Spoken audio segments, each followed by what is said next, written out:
Hi Disney fans, we're in the Villains Cookbook today. We're making something that comes from The Little Mermaid or Ursula, and it's called Fishy Sticks. And there's a little picture of it there. So no, this is not traditional fish sticks. Ursula's not eating fish, even though maybe she would, you know, I would think that she'd be the only character maybe in The Little Mermaid that would eat little sea creatures. But actually we're making fish sticks out of tofu. And I'm actually a little excited for this recipe. I've been trying to eat more tofu myself personally, just to cut down my meat intake and eat, you know, a little less meat and get my cholesterol down a little bit. So anyway, so we're gonna cut some tofu up, make a little like powder, and make these fish sticks. Okay, so first step is I need to take a block of tofu and cut it. Now mine's a little disshaped. I've got this like tofu press thing to try and press out some of the moisture. I think it just kind of made it a little misshapen. But anyway, it says to take like the short end and cut it in half, which is what I'm doing now.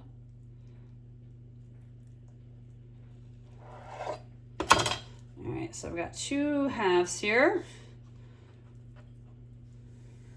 This is stack and cut it once more. All right, so then it says each stack should be 3 pieces then. I'm a little nervous about these end pieces. And my one half, some of these do seem a little thicker than others.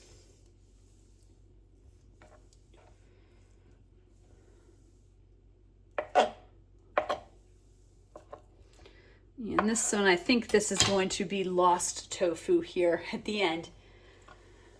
Okay, so I've got my fish sticks, you could say. So I have 3 different bowls here that I'm going to be putting stuff in. So the first bowl here, I am starting with some flour. Now I'm adding some salt. This is garlic powder.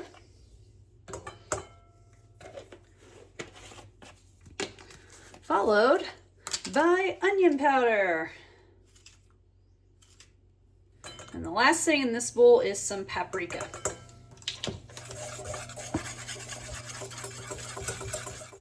Bowl number 2, I'm starting with some coconut aminos, which, you know, is just like, sort of like soy sauce. In fact, I think you probably could just use soy sauce if you don't want to buy this. This is lemon juice. And this is soy milk. Interesting combination in that bowl, for sure. Add a good whisk together.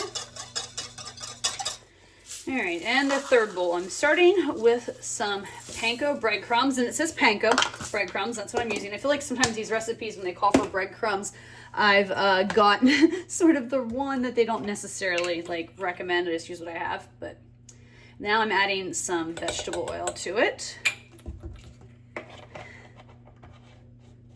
Okay, so the last thing it says to do is to add in some snack size sheets of nori crumbled. So the only nori I could really find was the sushi nori that you use. So I assume that's what they mean.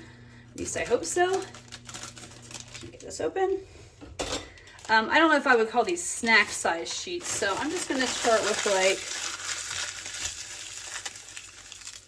like 1 maybe and just crumble it up.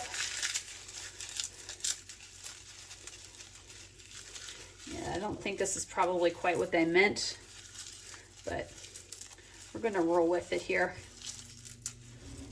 And I'm going to mix this all together. I tried to make my counter here big so you can see it all, but over here I've got my bowl with my flour. I've got the breadcrumb mixture here, and then the soy sauce mixture here. Okay, so it says what to do is to dredge the tofu in the flour. So I'm just gonna like put this in the flour, dip it into the soy mixture,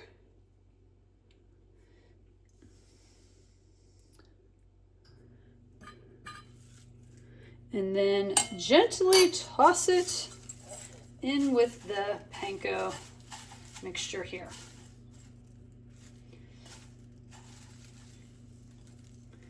Then I have it, I go to my parchment lined baking sheet back here. If can't, those sushi things are big. I might just pull out a few of those and just like, it's all right. I can always add a couple more for flavor if I need to. All right, so again, I start by dredging the tofu in the flour, dipping it into the soy sauce mixture. Make sure it's nice and coated. Yes, your hands get messy from this. And then I take the breadcrumb mixture and kind of coat some of it on there. Place it on my baking sheet. Okay, so they started neater, got a little messier, and had a couple pieces that broke, and I ran out of the breadcrumb, but I'm just gonna like put them with the other stuff in the oven because I'm kind of curious what they taste like without all the breading.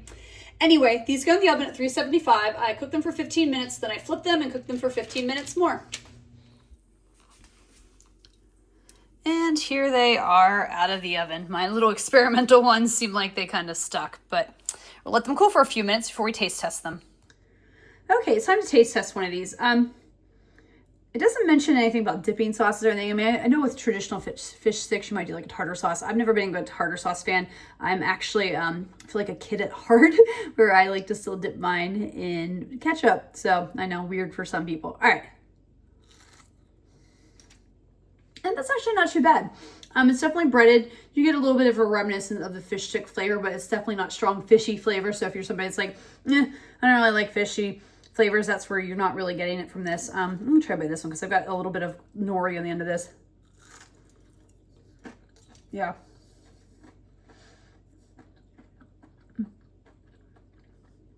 Just what I thought. The fishy flavor really comes from if you get some of that like sushi nori in there. So that, or the seaweed or whatever you want to call it. You call it sushi, yeah, the sushi rolls, the nori. So that's where that flavor really comes from. So I could say that like if you wanted to modify this, that'd be a good suggestion. If you're looking for like maybe a breaded stick option, but you don't want the strong like seafood flavor, you could probably definitely do this and just skip that part. But anyway, I will enjoy these and report back with the final thoughts next. Review time on the Fishy Sticks. I'm going to be honest, I wasn't sure if I would like them or not. I mean, I'm not a big fish stick person. I mean, I do like, you know, fish and chips to have every so often. But this is a little bit different. And, you know, I wasn't unsure because of, again, me trying to eat more tofu and stuff. I wasn't sure to think about, but I really did like them. I thought they were really nice and tasty. They didn't heat up as well. Like, I probably could have heated them up better in the oven or something. I think if you have an air fryer, they probably would heat up well in that. I don't have an air fryer. I'm always on the fence about getting one. It's one of those things I don't have. So if you have one, let me know what your thoughts are. Anyway, they heat up fine in the microwave. I think they would have been better another way, but they were still pretty good, and I still really liked them a lot more than I thought I would. My husband actually didn't think they were bad either, and it's for somebody like me who's trying to maybe reduce their meat intake and eat a little bit more tofu and find proteins in other ways. I think this is a really good option. So let's rank it. First are the ingredients on a scale of 1 to 5. That's a combination of cost and how hard are they to find. I'm just gonna give them like a 1.5. I think only because like that sheet nori or whatever, snack size seaweed or whatever was a little bit different. I mean, like I said, I just used the regular like sushi things, but I think that there's probably something else you could use. But either way, and then, you know, coconut aminos, if you don't, you know, again, you could use soy sauce, but I don't know. It didn't feel quite right to just say 1, so I went to 1.5. Difficulty level on a scale of 1 to 5. 1 is easy and 5 is hard. I'm gonna put it at like a 2, maybe a 2.5. That's your custom comfort level. I mean, you have to just dip everything, and it takes a little bit of time to dip everything into it, but it wasn't really that hard or complicated. A little messy. I mean, I probably could have used tongs, saved my fingers a little bit, but yeah, either way, it wasn't too hard. And would I make again on a scale of 1 to 5? 1 is never, and 5 is absolutely probably will make it all the time. I'm gonna give it a 4, meaning that I do really like it. I think I will definitely make these again. It's probably not gonna be something that I make often, but again, somebody trying to cook more with tofu, I think this is a really nice option that I will put in my repertoire from time to time.